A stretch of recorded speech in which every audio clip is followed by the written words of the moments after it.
BTech final year project గురించి ఈరోజు మనం డిస్కస్ చేసుకుందాం. ఇక్కడ వచ్చేటప్పటికి టోటల్ ఎన్ని మార్క్స్ ఉంటాయి, ఎక్స్టర్నల్ ఇంటర్నల్ సపరేట్గా ఎన్ని మార్క్స్ ఉంటాయి, అసలు ఎలా ఉంటుంది ప్రాసెస్, ఎక్స్టర్నల్ వైవాకి వెళ్ళే ముందు వరకు ఏం జరుగుతుంది కాలేజ్లో అనే దానిపైన ఫుల్ డీటెయిల్గా ఈరోజు వీడియోలో డిస్కస్ చేసుకుందాం.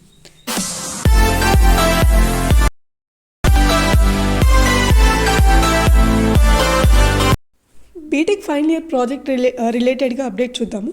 టోటల్గా మనకి ఇది ప్రాజెక్ట్ 200 మార్క్స్కి క్యాలిక్యులేట్ చేయడం జరుగుతుంది. ఈ 200లో 60 మార్క్స్ అనేది ఇంటర్నల్ కింద క్యాలిక్యులేట్ చేస్తారు అండ్ మిగతా 140 మార్క్స్ అనేది ఎక్స్టర్నల్ కింద క్యాలిక్యులేట్ చేస్తారు. అండ్ ఇక్కడ మనం చూసుకుంటే ఈ ప్రాజెక్ట్ స్టార్టింగ్ పాయింట్ చూస్తే ఫస్ట్ స్టెప్ వచ్చేటప్పటికి మీ క్లాస్ స్ట్రెంత్ని బేస్ చేసుకొని బ్యాచెస్గా డివైడ్ చేస్తారు. ఈ బ్యాచెస్లో బ్యాచ్కి మినిమం 4 మ్యాక్సిమం 5 మెంబర్స్ ఉంటారు. అండ్ ఇక్కడ డివైడ్ చేసిన బ్యాచెస్ మీకు నచ్చినా నచ్చకపోయినా ఆ బ్యాచెస్లో మీరు ఉండాల్సిందేను. అండ్ సెకండ్ థింగ్ వచ్చేటప్పటికి మీకు మెంటార్ని అలర్ట్ చేయడం జరుగుతుంది. ఇక్కడ మెంటార్ కూడా మీ ప్రాజెక్ట్లో మీరు ఏం చేయాలన్నా, ఫర్దర్గా మూవ్ అవ్వాలన్నా మీ మెంటార్కి పిన్ టు పిన్ మీరు చెప్పుకుంటూ ఎక్స్ప్లెనేషన్ ఇచ్చుకుంటూ రావాల్సి ఉంటుంది. అండ్ ఇక్కడ వచ్చేటప్పటికి ప్రాజెక్ట్లో మీరు సాఫ్ట్వేర్ అన్నా చేయొచ్చు, హార్డ్వేర్ అన్నా చేయొచ్చు. ఇదంతా మీ మీద డిపెండ్ అయి ఉంటుంది. ఏదైతే బ్యాచ్ ఉందో బ్యాచ్ మీద డిపెండ్ అయి ఉంటుంది. ఇక్కడ ప్రాజెక్ట్ లీడర్ నేను చెప్పిందే జరుగుతుంది, నేను చేసేదే కరెక్ట్ అని మాత్రం ఉండకూడదు లీడర్స్. అండ్ నెక్స్ట్ వచ్చేటప్పటికి ఇక్కడ ఫస్ట్ నుంచి సెకండ్ స్టెప్కి వెళ్తే మీరు ప్రాజెక్ట్ టైటిల్ అనేది డిస్కస్ చేసుకోవాల్సి ఉంటుంది. ఇక్కడ మీరు సెలెక్ట్ చేసుకునే ప్రాజెక్ట్ టైటిల్ నా ఎక్స్పీరియన్స్తో చెప్తున్నాను, 2 to 3 ప్రాజెక్ట్ టైటిల్స్ని మీరు సెలెక్ట్ చేసుకుంటే బెటర్. ఎందుకంటే ఇక్కడ ప్రాజెక్ట్ టైటిల్ డిస్కషన్ అప్పుడే మ్యాక్సిమం 2 to 3 ఛాన్సెస్ ఇస్తారు. అంటే ఇక్కడ మీకు ఏంటంటే మీ గైడ్ కాకుండా ఈ ప్రాజెక్ట్ మొత్తం హోల్డ్ చేసేదానికి 2 లేదా 3 ఫ్యాకల్టీస్ ఉంటారు. ఈ ప్రాజెక్ట్ టైటిల్ అనేది ఒక్కొక్కసారి చాలాసార్లు నెగిటివ్లు కూడా చూపిస్తూ ఉంటారు. మీరు సెలెక్ట్ చేసుకున్న టైటిల్ యొక్క సెంటెన్స్ బాగాలేకపోయినా చేంజ్ చేయమంటారు. అండ్ ఇక్కడ మీరు ప్రాజెక్ట్ టైటిల్ని సెలెక్ట్ చేసుకున్న తర్వాత అన్ని బ్యాచెస్ సెలెక్ట్ చేసుకున్న తర్వాత మీరు పీపీటీ ప్రజెంటేషన్ టైప్లో ఈ ప్రాజెక్ట్ టైటిల్ని ఎక్స్ప్లెయిన్ చేయాల్సి ఉంటుంది. ప్రాజెక్ట్ టైటిల్ అండ్ దాని యొక్క బ్రీఫ్ ఎక్స్ప్లెనేషన్ చెప్పుకోవాల్సి ఉంటుంది. జస్ట్ ఒక 5 to 6 స్లైడ్స్ ఎనఫ్ బ్రీఫ్ ఎక్స్ప్లెనేషన్కి. ఈ ఎక్స్ప్లెనేషన్ అయిపోయిన తర్వాత ఒకవేళ దాంట్లో మీకు వాళ్ళకి నచ్చకపోతే, మీ ప్రాజెక్ట్ టైటిల్ కానీ మీ ప్రాజెక్ట్ కానీ నచ్చకపోతే తీసేయమని చెప్తారు డైరెక్ట్. కానీ మీరు అనుకోవచ్చు మళ్ళీ అంటే యాక్సెప్ట్ చేయనిస్తారా, యాక్సెప్ట్ చేస్తే ఫర్దర్గా మూవ్ అవ్వచ్చు, యాక్సెప్ట్ చేయకపోతే మాత్రం మీరు నెక్స్ట్ ప్రాజెక్ట్ని సెలెక్ట్ చేసుకోవాల్సి ఉంటుంది. ఇక్కడ మీరు సాఫ్ట్వేర్, హార్డ్వేర్ 2 సెలెక్ట్ చేసుకోవచ్చు. ఇందాక చెప్పినట్టే సాఫ్ట్వేర్, హార్డ్వేర్ రెండిట్లో నెగిటివ్ ఉంటాయి, రెండిట్లోనూ పాజిటివ్ ఉంటుంది. ఇక్కడ నెగిటివ్ పాజిటివ్ ఏంటనేది చెప్తే సాఫ్ట్వేర్లో వచ్చేటప్పటికి ప్రోగ్రామింగ్ కొంతమందికి చాలా వరకు డిఫికల్ట్ అనిపిస్తుంది. హార్డ్వేర్లో ప్రాజెక్ట్ని మీరు ఖచ్చితంగా ఎగ్జిక్యూట్ చేసి చూపించాలి. మీ హార్డ్వేర్ ఏదైతే మీరు ప్రాజెక్ట్ చేశారో అది మీరు డిస్ప్లే చేయాల్సి ఉంటుంది లాస్ట్లో.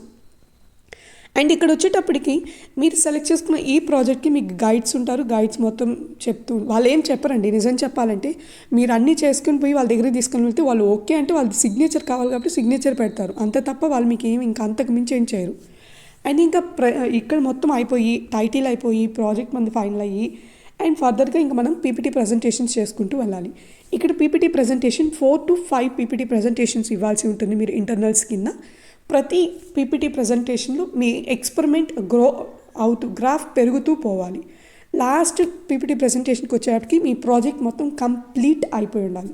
ప్రతి పీపీటీ ప్రజెంటేషన్కి టీంలో ఎంతమంది ఉంటే మీ బ్యాచ్లో ఉన్న ప్రతి ఒక్కరూ పీపీటీ ప్రజెంటేషన్ ఇవ్వాల్సింది.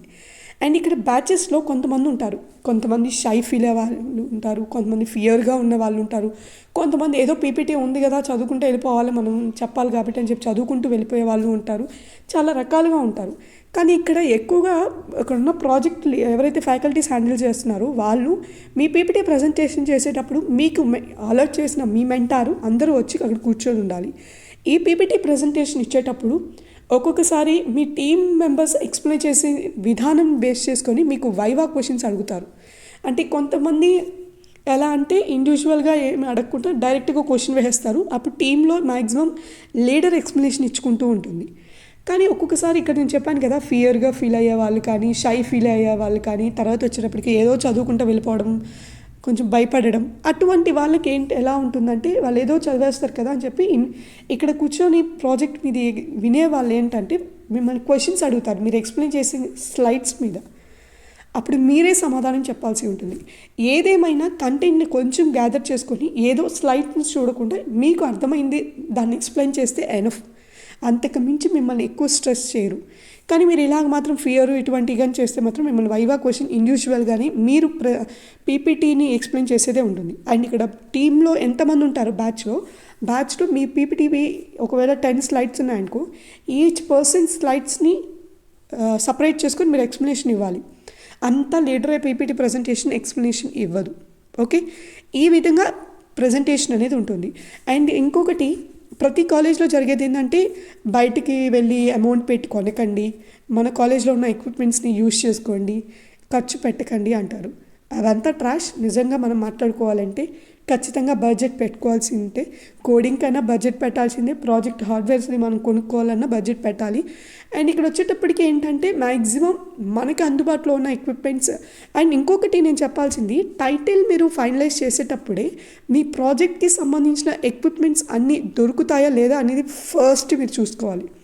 అక్కడ దొరకకుండా లాస్ట్కి వచ్చేసిన తర్వాత నాకు ప్రాజెక్ట్ అంటే కోడింగ్ దొరకలేదనో, లేకపోతే ఇంకొకటి హార్డ్వేర్ దొరకలేదనో, ఇటువంటి సిల్లీ రీజన్స్ చెప్తే మాత్రం మీకున్న 2 days 3 daysలోనే మీరు మొత్తం ఏదో ఒకటి చేసుకోవాల్సి ఉంటుంది. ఆల్రెడీ అన్నీ ఫైనలైజ్ అయిపోతూ ఉంటాయి. సో ఇదనమాట. అండ్ ఫైనల్ ఎక్స్టర్నల్ వైవా ఎలా ఉంటుంది, ఎక్స్టర్నల్ ప్రాజెక్ట్ ఇది హార్డ్వేర్ సాఫ్ట్వేర్ అనే దానిపైన నెక్స్ట్ వీడియోలో బయట నుంచి వచ్చే కాలేజ్ సార్ ఎలా చేస్తారు, ఏంటి, ఏ విధంగా ఉండబోతుంది ఫైనల్ ఎక్స్టర్నల్ ప్రాజెక్ట్ అనేది నేను మీకు ఫర్దర్ వీడియోస్లో చెప్తాను.